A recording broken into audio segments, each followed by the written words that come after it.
আমি কালকে গিয়ে যদি আমেরিকান এম্বাসি কিংবা কানাডা এম্বাসিতে বলে আমি অনেক বড় ধরনের সুখবর।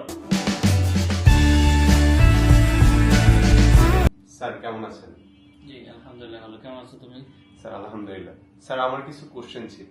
বলো। 2026 সালের ফিফা ওয়ার্ল্ড কাপ উপলক্ষে ইউএসএ এন্ড কানাডা ভিসা করার কোনো সুযোগ আছে?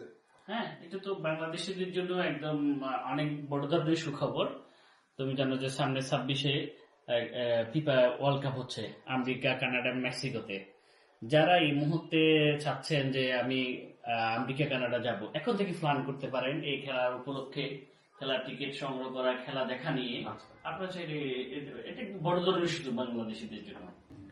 স্যার আমেরিকাতে অ্যাপ্লাই করতে কত টাকা লাগতে পারে? দেখো, আমেরিকাতে অ্যাপ্লাই করবেন, আমেরিকার ভিসা প্রসেস আমরা করে থাকি। এখন আমেরিকা, কানাডা ট্যুরিস্ট ভিসা, আপনি যারা খেলা দেখতে যাবেন ফিফা ওয়ার্ল্ড কাপে যাওয়ার জন্য, তাদেরকে ট্যুরিস্ট ভিসা অ্যাপ্লাই করতে হবে। সাপোর্টিং ডকুমেন্টস হিসাবে সেই ট্যুরিস্ট খেলার টিকিট দিতে পারে, যে ফিফা ওয়ার্ল্ড কাপের জন্য টিকিট বুক করতে পারে। তো আমাদের এখানে খরচ একটা প্রসেসিং ফি ছাড়া আর কিছু নেই। আর প্রসেসিং ফির জন্য সবসাথে আমাদের যারা কাস্টমার তাদেরকে বলবো ভিজিট করেন আমাদের অফিসে। প্রথম অ্যাপ্লাই করছিল এবং রিজেক্ট হয়েছিল, এই সকল মানুষদের জন্য করণীয় কি? দেখেন, রিজেক্ট হলে যে আবার অ্যাপ্লাই করা যাবে না এমন কোনো কথা না। আপনি রিজেক্ট হয়েছেন, আপনি আবার অ্যাপ্লাই করবেন। আগের কি ভুল ছিল আপনি আমাদের কাছে ডকুমেন্টস নিয়ে আসবেন, আমরা দেখবো। যারা আমাদের ক্লায়েন্ট তাদের ডকুমেন্টস গুলো নিয়ে আসলে আমি দেখে আমরা যাচাই বাছাই করি, কি কি পরামর্শ দেওয়া যায় দেখে আমরা কিন্তু আবার তাদের জন্য রিশিডিউলে রিঅ্যাপয়েন্টমেন্ট করা পসিবল।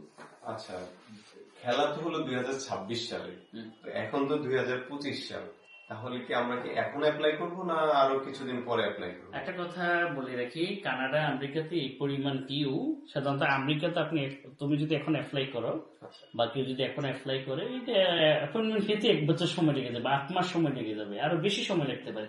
তো 26-এর প্রস্তুতি এখন থেকে নিতে হবে। আর ভিসার মেয়াদ যেহেতু 5 বছর, তো আমি 1 বছর আগেও যদি ভিসা পেয়ে বসে থাকি আমার সমস্যা নেই, আমি কিন্তু খেলার সময় যেতে পারবো।